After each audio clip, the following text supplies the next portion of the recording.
So, welcome back to the Raising Our Vibration podcast, where we explore higher consciousness through spiritual practice. And today, Stephen and I are going to talk about how to use the ultimate biofeedback device to change the world. So, what do we mean by that? So, there's a lot of biofeedback and meditation happening these days. So, we have headsets like Muse that provide audio feedback that help you to recognize when you're in a state of focus or a state of relaxation. And I talked about last week where I'm using a new program that is the-mindfulness.com that now enables you to get audio and video feedback for multiple different states. And they have algorithms for multiple different states, and they give you audio feedback. So I've been experimenting with that. And so it's interesting. And I can see how it's a support for practice. But what it's really doing is substituting for something that's even more profound and close, which is this mind, heart, body awareness biofeedback system, which we are. So it's like we're using this external feedback to make up for the fact that we've lost touch with the felt sense, with interoception of our inner sensations, which is the most finely tuned biofeedback that imaginable. And so how do we activate that? That's really what subtle energy meditation is based upon, right, Stephen? It's this inner felt sense of, breath and posture and subtle energy flow and the felt sense of awareness and energy centers, energy pathways. So we have this amazing system here that is built to tune in to all this wealth of inner and outer sensory experience, but we've lost touch with that. And so we have to reawaken our inner sensory awareness through a process like subtle energy meditation. What keeps us? So now as we're teaching people, we have people in our courses, and some people are using the cues that we provide and getting that felt sense pretty quickly. The cues provide a pretty ready access to this felt sense. But there's others in the course that don't seem to, they're like, I don't feel it. I don't. And so we're continually fine-tuning our process and how we guide it and how we point toward it to see if we can assist and help people to activate that felt sense, that inner sensory awareness. And the primary thing that we're seeing that blocks that as we're listening to people talk is they keep asking us to describe conceptually what we're doing, and they're trying to understand it with their conceptual analytical mind, because that's what we're trained to do in this culture, right? We're all about information processing and conceptualizing, and we really, you could say that we live in our heads. We live in our minds from the information on devices and all the sensory or all the informational input that we receive. We're constantly processing this conceptual analytical information, so much so that that's where all our attention is focused, and that's where all our resources are allocated. And so we don't have resources or familiarity with the felt sense because we're living in our heads, right? And that goes back to, now we could go deeper into this. It goes back to our subject-object orientation that we're trained into, and that gives us an idea that we are some isolated isolated self, kind of locked in the brain, that is then perceiving things out there. And that is what our materialism, our consumerism is based on. And so we have a whole culture around this, right? So how do we break through that? And so Stephen, I know you have a story about a client that you worked with, that you were helping him to access this felt sense in order to change his relationship to what's happening inside and tune into the felt sense and use that to change his world, right? Kevin, thank you. Yes, yeah, there's power to change our inner world. So thank you truly, and to everybody, and love and blessings on your beautiful day wherever you are in the world. And what Kevin and I have been speaking about for some time, and also what we're connecting you to here in the terms of this ultimate biofeedback machine, this body and our felt sense and our interoception and mindfulness, is really the ability to tap straight into this feeling and what that might actually do to our inner world. And I'm reminded here of a lovely quote, which I'll quote you directly from Rupert Spira, which says, "The only absolutely true knowledge is consciousness's knowing of its own being. And that shines from the mind as the knowledge of I am, or the feeling of being." So he particularly identifies the power of this feeling of being as being crucial, the felt sense. Now, what does that mean practically for us? So before I give you the example of this wonderful client I was working with, I'm just going to speak to you gently about your own feeling states.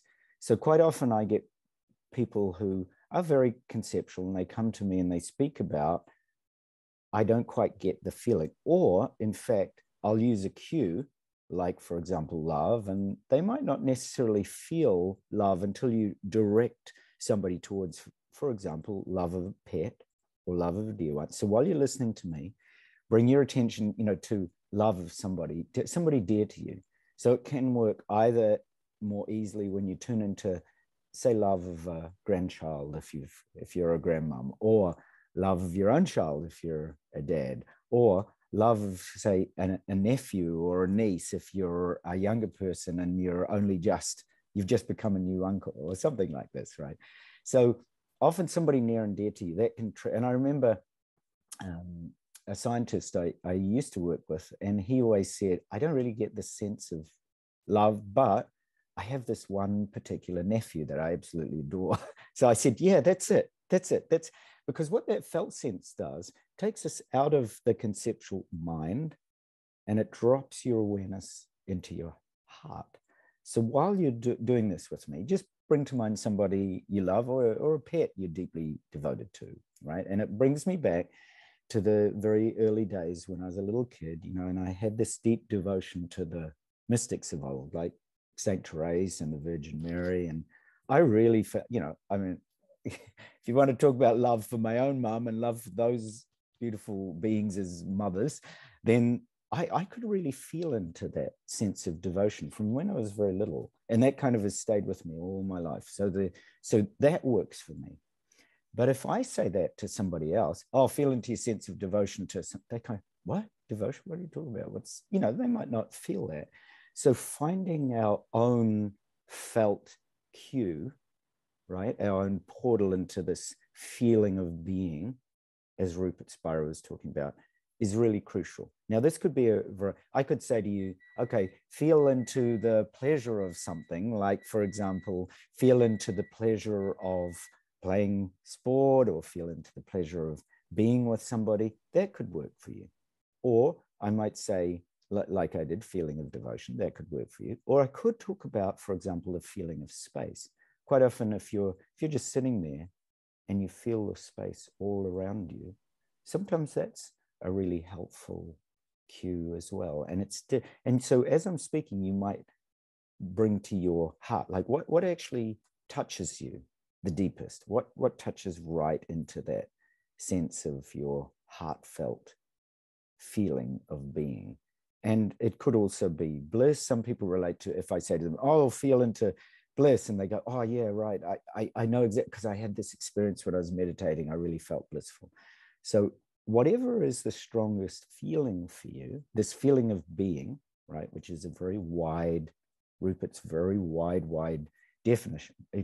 If you feel into what that is for you practically as its personal experience, that can be really helpful to beginning to attune to this ultimate biofeedback device, right? Because then you've got a kind of a standard or a parameter of feeling, a feeling cue, but that you really relate to. And so in this experience I had with this particular client, so one of the things he was trying to solve in his life now, so here's how we were going to talk about how this inner feeling can actually transform your world. Because you might say, oh, okay, so I feel devotion, or I feel pleasure, or I feel bliss, or I feel space, but so what, right? How does that make a difference to my world? So when you consider, just as Kevin was pointing out, and as many great masters pointed out, that we're so object-based, right? And therefore, this potentially infinite consciousness is, where's it being directed? Always on finite things, on these little tiny objects, right? On, oh, okay, I've got to buy this new dishwasher today, or I've got, where's the new car? Why haven't we got it? We need a new car, Dad. You know, that kind of thing. So we find that this tremendous infinite power of consciousness is instead most of the time focused on these really finite objects. So we never get an opportunity really to consider even the felt sense or the direct experience of being, or the vastness within which everything else arises. So we're constantly, oh, we've got a phone message. Oh, we've got this job to do. Oh, we've got this task list. And all of that's important. So I'm not taking away from the importance of priorities and tasks and so on. But what I'm saying is that's just one part of the picture. And we're allocating all our resources to that, right? Like all our energy and attention is on that, and there's no room and no facility for feeling of being, as you're saying. Exactly, Kevin. Exactly. All our reasons. And you don't even know that you've allocated all your resources to it, because it's a habitual response to what you've been, as Krishnamurti would talk about, the conditioned aspect of mind is actually so conditioned that you believe the objects of this world are the only reality, because that's the way you're living your life, in this subject-object constant narrative referral, constant story that's going on. So the felt sense is really crucial, because as Kevin and I have mentioned many times in the subtle energy meditation course, this interoception, this felt sense, this feeling of being, is actually the bridge to infinite consciousness, or as Rupert speaks about. And it's really quite an aha, right? Because until you've felt that, you don't even know that that inner world really exists. You kind of have heard about it. You've maybe been to a few courses at which you've done something, you've done some fire walking, you've done this, you've done that. But are you doing the fire walking every single moment? Well, ideally you would be, if you were truly tuned into that infinite consciousness. But what tends to happen is we do one course and we do another and we do another and we do another. And we tend to go from thing to thing, and they become things, right? Without us even realizing. We consume them as objects, just like everything else in our world. Exactly, Kevin. They become another object. They become another, object of consumption. Again, without us realizing it, purely because our cognitive awareness is oriented towards, okay, accumulating knowledge. Let's accumulate more knowledge, and let's find, oh, and how do we make sense of this? And now we're bombarded with infinite amounts of information, but that's all object-based. And even when you start to look at a lot of spiritual teachings, that's one of the, the most common thing people come to me for is, well, I've been doing this teaching and that teaching and this teaching, but how do I make sense of it all? How does that even land for me? And of course, without realizing, people are like going to the supermarket and buying another thing and consuming it and saying, oh, that felt good. Okay, what about this one? And that's, again, there's nothing wrong with that, but it's a certain point, you come back to these fundamental questions, like, who am I? because that was what Rupa was talking about, the I am consciousness. So the fundamental question is, who am I? And then the feeling of being. So how does one truly access this feeling of being, which is limitless? So the moment you start to turn inside, like this client, so he was dealing with really, I think, a situation that many people can relate to, where they have a difficulty in a relationship. So in his case, he had a difficulty with a marriage, and it was a marriage that had caused separation. And he was wanting to connect with his young child. And because of the separation, they had been really quite, distant emotionally, or also physically, and in, many other ways. So he had a lot of problems. He didn't know how to solve them. And not only that, because of the physical distance, there'd been very little communication in quite a long period of time. So he was really, that caused him a lot of anguish. And he'd tried all the external things. So he'd contacted, tried to reach out, tried to visit, tried to do this, tried to do that. None of it worked, and it was all rejected. So he was really pretty depressed. So I suggested to him that if he had tried all the outer changes, had he tried the one that mattered the most, and that was the inner world. So he asked me, what would that mean? And so I said, well, first of all, find this inner feeling, find this feeling of being that it kind of becomes your barometer, kind of becomes your compass that you can return to each time to actually help you to anchor. So he found a simple time when he'd been very little, and he'd sat on his grandmother's lap as a little wee boy. So I'm sure you could relate to this if you're listening. Maybe pick a time when you remember, it could be from childhood, could even be from teenage years, when you felt kind of cared and nurtured. Because it's fairly obvious, if you think of your feeling of being, and if you're feeling in a relationship or a connection with somebody where you're feeling separate, it's fairly obvious you don't feel that feeling of being. You don't feel infinite and boundless in that relationship with them, right? It's quite challenging. It's quite bound. It's quite separate. And it really kind of even plugs away at that, oh, I'm separate from things. It kind of, without you realizing, it's reinforcing this. I'm separate, things don't work, everything's falling apart. So you come to it from that angle. But if you can go back to a time where you can find this anchor. So that was his anchor. He just remembered this time when he sat in his grandmother's lap, and, she was smoking cigarettes, and she used to, have a little bit of scotch. So she was very, very good old grandma who liked to but she'd sit and she'd just nurture this wee boy and tell him stories, right, about her life. And he said it was just so, such a lovely thing. It didn't matter the cigarettes, it didn't matter whatever. He just loved that grandma, so this triggered this real deep feeling of love that actually fundamentally he was also looking for in that relationship that wasn't working.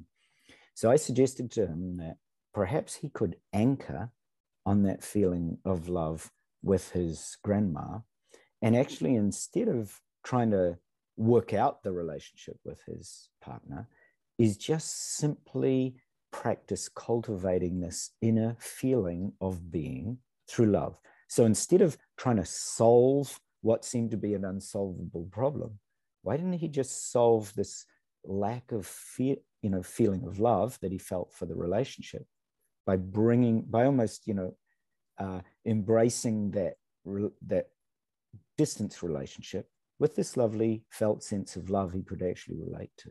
And he really got there. He said, oh, so what you're saying is I could kind of just sit in my grandma's lap, feel that love, and then bring to mind my, ex-partner and my daughter. I said, yeah, why don't you just try that? That's simple, so that you can feel that sense of a mother or a grandmother who can embrace all things, without any problems, without any worries. And so and of course I practiced that a few times with him, so he got it. So then he said the next day, so he wrote to me quite passionately the next day. He said, oh, you never guess what happened. He said, so I was sitting down to meditate, to practice, what we'd practice. And he said, in the middle of it, my phone was going beep, beep, beep, beep, beep, beep, beep, beep, beep. And he said, because I'd started to practice this and it felt so, he said, I could really feel what you meant. And I could actually feel that being. I could just feel what it meant. Because he said that love at that moment, that love of my grandma felt limitless and I could relate to it. So it felt like it could embrace all the challenges of my relation. And he said, my phone was going beep, beep, beep, my phone. And then he said, so I looked at my phone and he said, there, it was from my ex-partner with all these photos of my daughter and saying, oh, sorry, we haven't been, that this had happened, that had happened, but I want to reach out and I want to, and he said he couldn't believe it. It was like the very thing that he'd been trying to for a couple of years had actually transpired just in that very instant, that very time that he sat down to do that practice, that it was almost like his inner world, and he described it like this, his inner world literally transformed his outer world. He said it was such an aha, he started to cry, and he said it was so beautiful that he felt like he'd stumbled on an inner secret, which is something we've talked about a lot. Yeah. So I just thought that was an incredibly, poignant and touching kind of way of considering the way that your inner world, when you have a deep confidence in it, because a lot of it is about three things that I often mention, that you develop this view so that you're this unobstructed, indestructible love, like of the grandmother, so with your anchor, and then you're never ever separate from it, that there's this indivisibility between you and this infinite consciousness of love, in this case, in his case. And then you just keep developing confidence in it. That's the key. You got to keep practice. This is what you and I say, Kevin, so often to everybody who's listening. When you find that anchor, if you just put that aside and then go about doing everything else that you've been doing in your old habitual way, well, you're not going to change that inner world.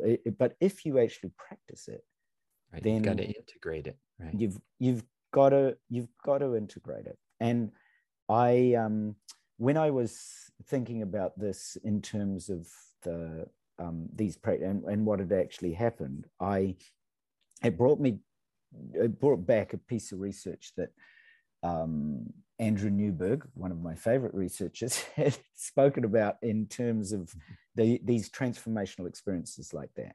And he said in his studies of transformation, where people really touch their feeling of being, he said one of the key elements is there's a genuine intensity that is transformational. In other words, he said you've got to actually feel it.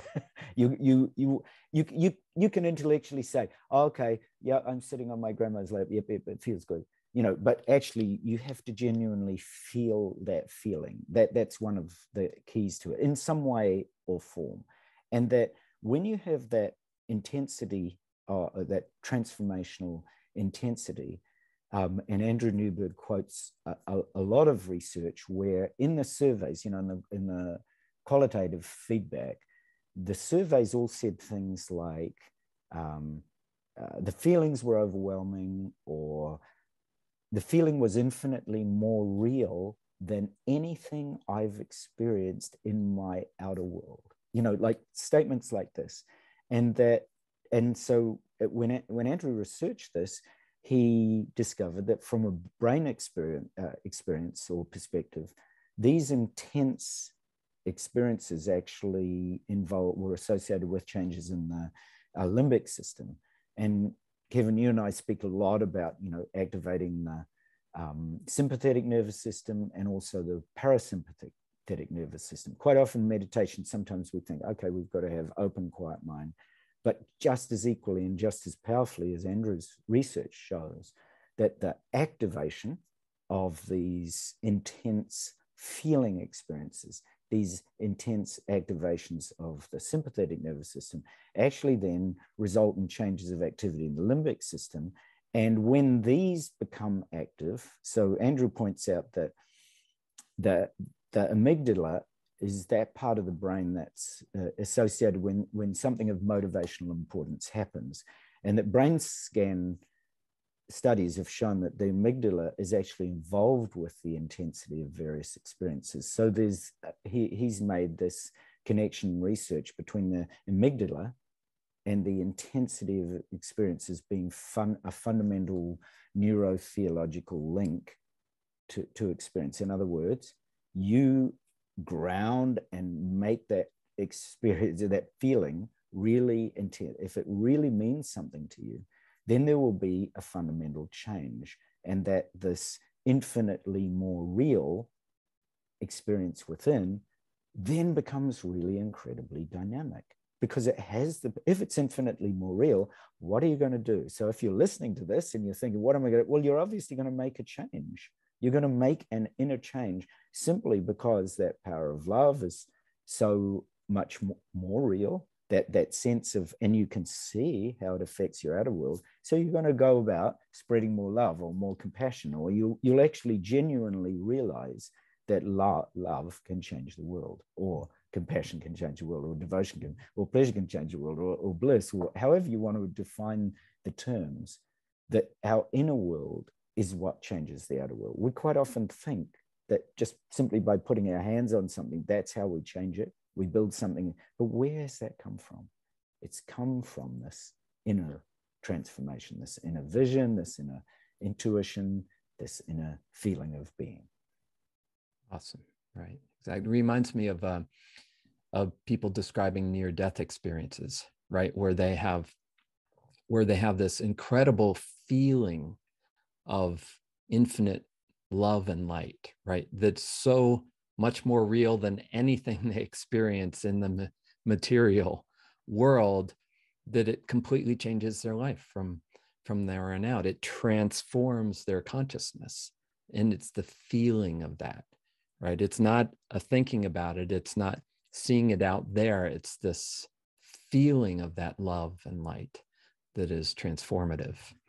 And so this idea that changing the inner world is what changes the outer world all comes from this felt sense, from this interoception of these inner objects of meditation, or inner felt memories that we bring forth and anchor into and then relate to our lives. And that's really the key, both in meditation as a transformative practice, right? It's not a matter of conceptually understanding the practice better, or taking more and more and more courses, or reading more and more books, or gaining more and more conceptual knowledge, because these felt experiences actually happen when we let all of that go, right? When we are not thinking, not because we're trying not to think, but because we're anchored into a felt sense, so that thinking just fades to the background, right? So that's the heart of the matter, right? Is this anchoring into these inner felt sensations, and finding as you said, finding your unique portals into that. So once you have some felt sense that anchors you in your heart, or anchors you in your body, then that becomes the portal into activating this whole biofeedback device that we're living in, right? Is once you can anchor with one experience or one felt sense, then you start to open up this inner world of this sensory apparatus that we're living in, and that starts to expand, so that after practicing again and again with different felt senses, and with the whole body and the whole space and the whole cosmos, you find that the whole interoceptive sense opens up this felt sense of anything, right? You could feel into any cell. You could feel into what's happening anywhere. You could feel into a connection with anyone. And that's what transforms our world, when we have that felt sense of connection that's undeniable and so real. It's more real than these ideas we have about life and that we're conditioned into in life. Yeah, Kevin, that's so beautifully put. Yeah, I do think, when people consider, if you ask them about a concept, for example, people will say, yeah, it's this and it's this, and it's got boundaries and limits. But if you ask about, if you're listening to us now and you say, so what's this feeling of being that's space, for example, if you feel into space, right? See if you can find a boundary to space, right? To the feeling of space, just feeling space. Just the easy way to do this is you feel into your body, feel into the skin. So just find that feeling of space that's easiest for you, and then feel into the space just maybe a few centimeters around your body. Right? You might even feel a sort of a vibration or a resonance or a presence around your body. And then just extend that a little and feel into the space in your room. Right? There's a spatial sense. There's actually a spatial feeling sense we have quite naturally. Sometimes it helps if I ask you to feel behind you. That's a different feeling sense. Or above you. And if you keep it, as Kevin said, if you keep expanding this out, expand it out to where it touches your walls. Expand this feeling out beyond the house, like as if your feeling can embrace all the houses of your neighborhood, or out into the space all around you, this earth. And then out beyond the earth itself, almost as if you're feeling the sense of what it would be like to be beyond the earth and look back or feel back to space. And then you go beyond that feeling. What does it feel like to go beyond the feeling of space that we connect with planets and stars? What does that feel like? And then if you go into that feeling of space and you keep pouring the feeling of space into space, what does that feel like? Right? This is a boundless feeling. You start to feel, feels like it could just go on forever. And it does. Because there's no edge. There's no, when you feel into this, there's no boundary. It's just feeling, this feeling of being. And then if you stay with that feeling and just gently open your eyes in that feeling, you notice the feeling is more might be more in your chest, might be more in the heart. And that feeling can simply stay with you. It's very natural, right? It's very easeful to just feel rather than thinking. You're just simply feeling this space in whatever way it makes sense to you. Just feel the space. So you just feel into that sense of being through space, just by feeling space, just by allowing space. And then, just as Kevin was saying, everything is within this feeling of spacious awareness. Everything. You suddenly realize, if this feeling is boundless, then everything can arise within it. Right now, you might be able to notice, if you close your eyes a moment, you can hear things and they just arise in that feeling of spaciousness. Because the feeling is boundless and the sounds just come and go, they flow through it. And you might sense smells or tastes. You might sense feeling in your body, but you notice that the feelings in your body actually arise within the feeling of spacious awareness, within this boundless feeling. The same with, if you now gently open your eyes again, and you notice that even the object, the feeling of space contains all the objects. And sometimes that takes a little adjusting, right? Vision is often the hardest one. And I often think, like, if you put your hands up here, like put your two fingers up here beside your head, right? And there's a point. So we think vision is all around us, but in fact, as we well know, if you pull your fingers out, there's a point at which they disappear, right? So hold your fingers where they disappear. that's the range of your vision.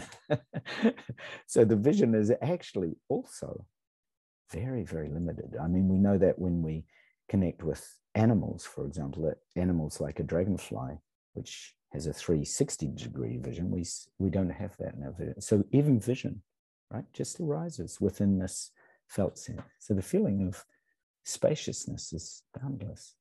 And yet all these other senses just arise within it. We start to become aware of, oh, yeah, the objects of sound are just, they're just arising within this vast, boundless feeling.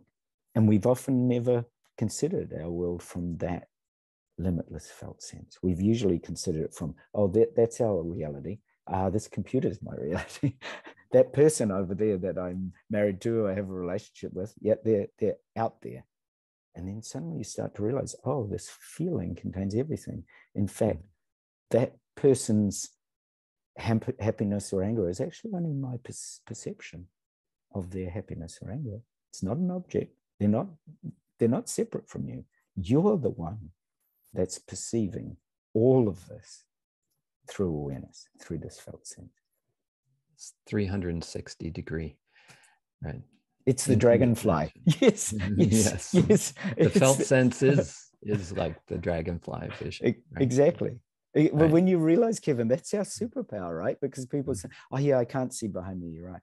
But you can feel. You can feel, right? That's an aha in itself. I love what you've said there. That's great, Kevin. Nice. So as you know, in your meditation practice, what if you let go of trying to figure it out or trying to get to a state as an object and simply immerse yourself in felt inner sensory experience and allow that to bring you into this space of awareness within which all those sensory events, all those apparent objects arise. Right? So it's not something you figure out. It's something that arises through an immersion in feeling, in sensing. And that's the ticket. That's the key. Yeah.